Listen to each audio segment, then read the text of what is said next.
আচ্ছা, তো অনেক জায়গায় তো প্রবাসীরা বড় বড় বিল্ডিং টিল্ডিং উঠায়। তো আপনার ছেলে বিল্ডিং না উঠাইয়া এই টিনের ঘরটা উঠানোর কারণটা কি যদি কইতেন একটু। কারণ এটার মধ্যে মানে শখ করে করছে কয়ে আসসালামু আলাইকুম। প্রবাসী ভাইয়েরা স্বপ্ন দেখে একটা ঘর বানানো, আর বেশিরভাগই তারা আপনার বিল্ডিং উঠায়, দুতলা তিনতলা ফাউন্ডেশন দিয়া একতলা কমপ্লিট করে। এরই মাঝে ব্যতিক্রম হইল জাফরগঞ্জ ইউনিয়ন বারুরা গ্রামের সৌদি আরব প্রবাসী ভাই জুয়েল ভাই। উনি একটা কাঠকুয়ারি ঘর তুলছে খুব শখ করে, কিন্তু বিল্ডিং তুলতে পারতো, কিন্তু বিল্ডিং না তুললে উনি একটা কাঠকুয়ারি ঘর উঠাইছে, এই টিনের ঘর, যাতে টিনের ঘরে শান্তিটা বেশি। তো এই টিনের ঘরটাই আজকে দেখাইতে পারছি। তো অনেকেই প্রশ্ন করে যে আপনি তো বড় বড় বিল্ডিং দালান কোটা দেখেন, আপনারা টিনের ঘর বা কাঠকুয়ারি ঘর এরকম কাঠের ঘর দেখেন না কেন?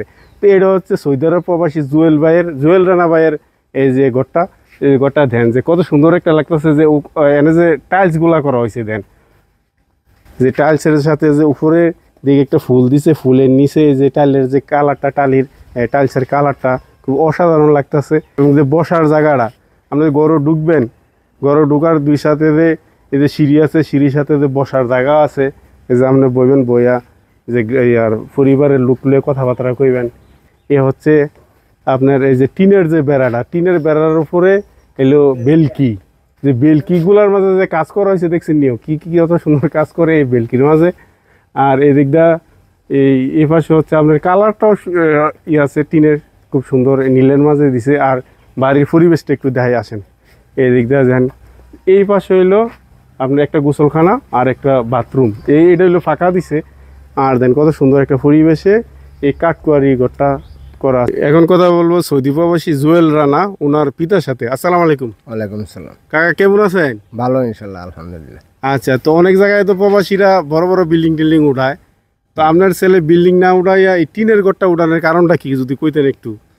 কারণ এটার মধ্যে মানে শখ করে করছে কয়ে বিল্ডিং এর থেকে আমার কাছে এই ডিজাইনটা ভালো লাগছে। বিল্ডিং থেকে এই জিনিস এইটা ভালো লাগতেছে, শান্তি লাগতেছে নাকি? তো এটা করতে কতদিন সময় লাগছে? এই 3 মাস। 3 মাসের মধ্যে কমপ্লিট হয়ে গেছে। এটার মধ্যে কয়টা রুম দিছেন?